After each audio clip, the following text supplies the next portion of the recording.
Classic Country 100.1 WGLC. Joining us on the phone, LaSalle Mayor Jeff Grove. Good morning, sir. Good morning, Charles. How are you today?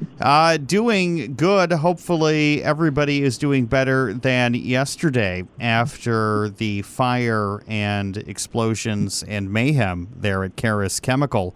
How do we stand, first off, before we talk about what happened yesterday, how do we stand this morning with the Carus Chemical facility? The fire's out. Is everything under control? Yeah, correct. The fire is out as of about 6 o'clock yesterday. We got confirmation the fire was out.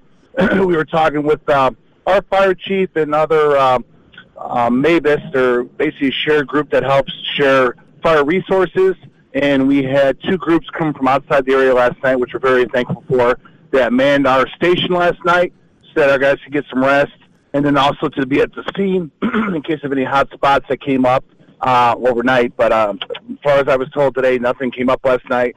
So now it's just securing the scene. I know there was hazmat groups on scene yesterday. Not finding a lot of issues right now. So hopefully the continuation of the investigation will go on, Charles.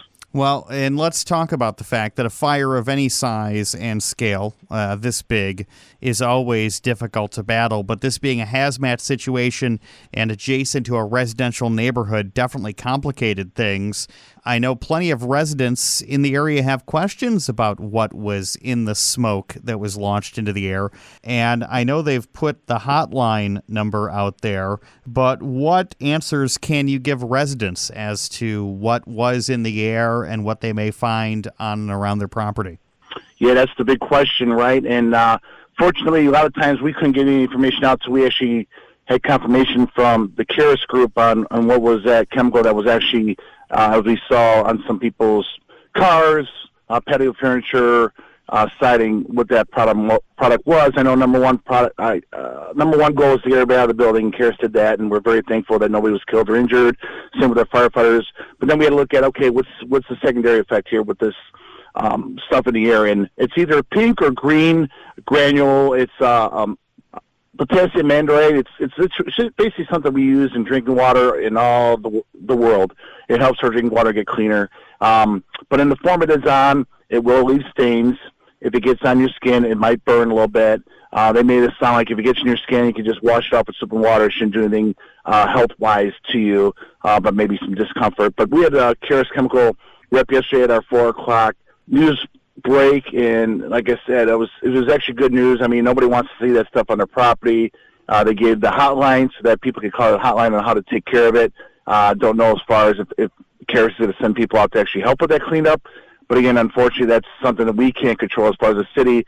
We just want to make sure we have that avenue of communication open between our residents and Carus. But I know in talking with Carus, they want to be responsible and do the right thing here with that stuff that's in the air. But right now, you can go out, you can walk your dog. It's not be anything for your pets, for your children.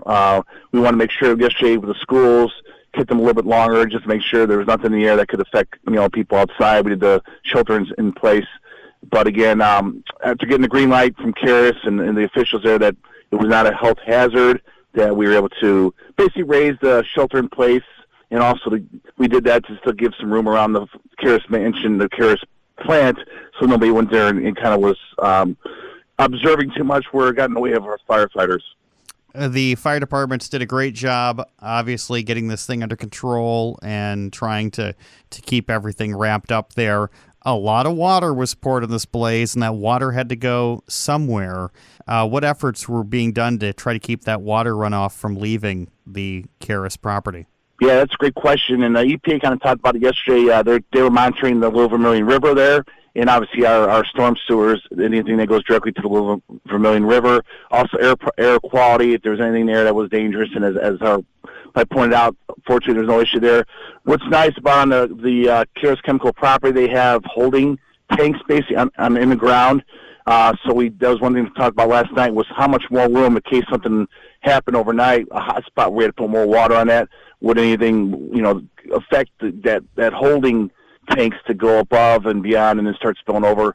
Fortunately, there was enough room there. They said they could handle if something came up. But yeah, those holding containers, which basically prevent stuff from getting off the property, are pretty much full right now. So they did their job. You never want to see a situation like that, but again, that's what insurance is for, I guess. And when we to use it when we need it. And fortunately, Carus Chemical had those holding ponds there, or I want to say ponds, but they were like ditches, where the water was contained in there, and now that water will be treated appropriately. An incident like this is something that you never want to see, but this isn't something that you guys didn't have any preparation for. I understand that the fire department and the city of LaSalle have worked with Carus in the past in preparations for the unlikely event of something like this happening, right? Yeah, there's always drills, there's always preparations, but it's nothing like the live thing, Charles, as you know, and the guys did a great job on everybody's end. Carus and their employees got out safely. Our guys on scene right away, and if you look at that footage from the aerial footage, it's amazing that it was able to be kept within that area and not to the surrounding neighbors, as you mentioned, and also the fact that nobody was killed or injured. It's just amazing. It's scary, when you see that kind of flame. But I'm very proud of our team and been proud of all the support that came from all over the area. It's really nice to know that you're not alone in these situations. And again, it's just kind of we saw a couple weeks ago in Mendoza how everybody, all hands on deck in the whole Illinois Valley area, everybody comes together and helps each other out. But it was not. I'm glad we had a little heads up on what to expect. That was the biggest thing. Being a hazmat, adds a whole different detail to the operation. So. And if any residents have concerns about the oxidant that's on their property or exposure, that hotline again, 815-224-6662. That's 815-224-6662. Mayor Grove joining us on the phone from LaSalle. And finally, one final question, Mayor. I am a big fan of your personal vehicle, and I do have to ask, did it get stained? My white Saturn is in good shape. Okay, just making sure. Yeah, and my little 100.1 sticker is still on there too. So. That's fantastic.